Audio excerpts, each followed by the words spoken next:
BTR सरकार फैयैनि सिगां जोंनि ओनसोला गोग्लैसोनायमोन। सिगांनि सरकारनि समाव जोंनि ओनसोलखौ रावबो नायसनाखै।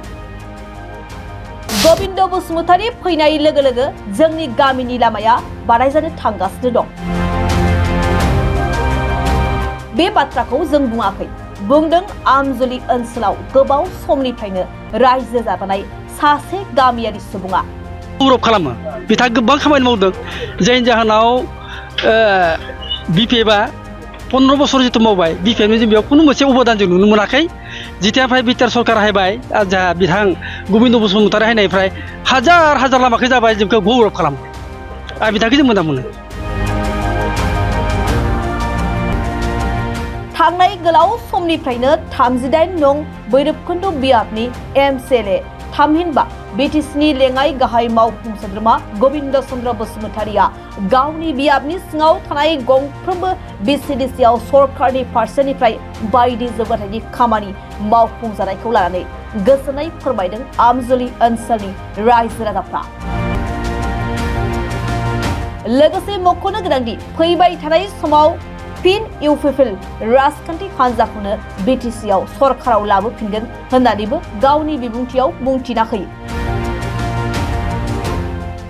आं बेखौनो बुंनो नागिरो जे जितियानोखि बिटिआर सरकार जायैनि आगोलाव आसाम सरकारनि आन्दाराव जोंनि बे खना खना लामाखौ नुवाखैमोन।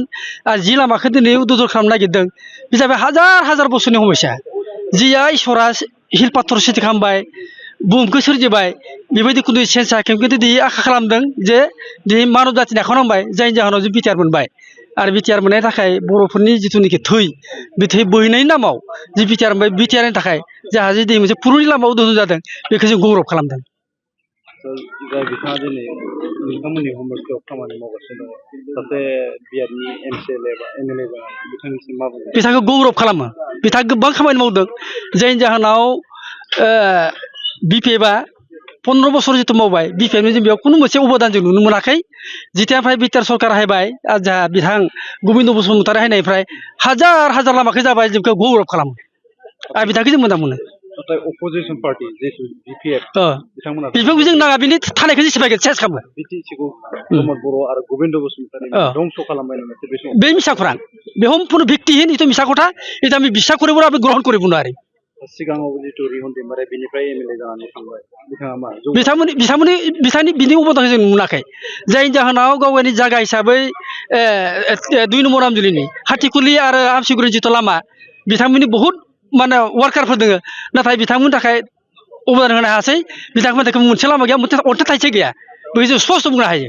बेनिखायनो जोंनो नाङा। आरो बे बिपिएफ सरकारनि जिथु फेंखा ओंखारगोन, बे फेंखाखौ सम्पुर्ण ध्वंस खालामनो जों नाजागोन। फैबाय थानाय बैसागुनि थाखाय नोंथांमोना रायजो राजा माबायदि सम्पुर्ण रेडि। सोरनो होगोन? जों गोविंदनो होगोन, माने इउपिपिएलनो होगोन। आरो प्रयजन जायोबा बिथांमोना सरकार सेफायनानै गोदान सरकार बनायसै, जोंहा बेयाव आपत्ति गैया, खिन्थु बिपिएफ हिसाबै जों नाङा, आमां नालागे नाङा।